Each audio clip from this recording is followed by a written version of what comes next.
Sir ಹೇಳಿ sir, ಇವತ್ತು program ಆಯಿತು, DCM ಕೂಡ ಬಂದಿದ್ರು. ಏನು ಕಾರ್ಯಕ್ರಮ ಇವತ್ತು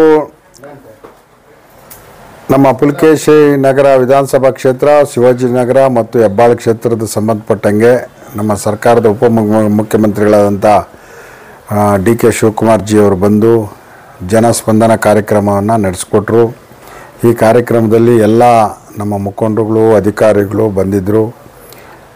ಎಲ್ಲ ಬೆಂಗಳೂರಿಗೆ ಸಂಬಂಧಪಟ್ಟಂಥ BBMP, BWSSB, ಮೆಟ್ರೋ, ಬೆಸ್ಕಾಂ ಮತ್ತು BMRCL ಎಲ್ಲರೂ ಬಂದು ನಮ್ಮ ಜನಗಳ ಸಮಸ್ಯೆಗಳ ಬಗ್ಗೆ, ಅವರ ಕುಂದುಕೊರತೆ ಬಗ್ಗೆ, ಅಹವಾಲ್ ಬಗ್ಗೆ ಎಲ್ಲರೂ ಕೇಳಿದ್ದಾರೆ, ಅರ್ಜಿಗಳನ್ನು ಕೊಟ್ಟಿದ್ದಾರೆ.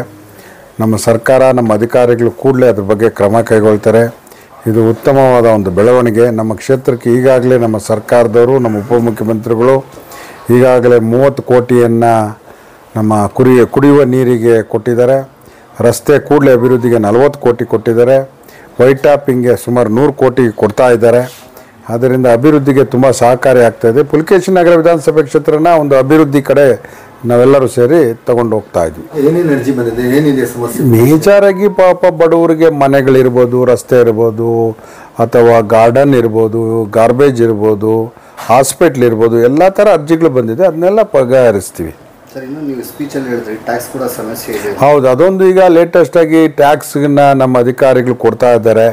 ಡಬಲ್ ಟ್ಯಾಕ್ಸ್ ಆಗ್ತಾಯಿದೆ ಅಂತ ಕೇಳಿದ್ದಾರೆ. ಅದಕ್ಕೆ ಕಾರಣ ತಿಳ್ಕೊಂಡಾಗ, ಒಂದು ಮನೆಯಲ್ಲಿ ಒಂದು ಶೆಡ್ಡು ಯಾವುದೋ ಒಂದು ಕಮರ್ಷಿಯಲ್ ಕೊಟ್ಟಾಗ ಇಡೀ ಮನೆಯೇ ಕಮರ್ಷಿಯಲ್ಗೆ ಕನ್ವರ್ಟ್ ಆಗ್ತಾಯಿದೆ. ಅದೇನೋ ನಾವು ಅಮೆಂಡ್ಮೆಂಟ್ ಮಾಡಿ ಲಾನೇ ಚೇಂಜ್ ಮಾಡಬೇಕು ಅಂತ ಹೇಳಿದ್ದಾರೆ. ಅದನ್ನೆಲ್ಲ ಸರಿಪಡಿಸ್ಕೊಡ್ತಾರೆ.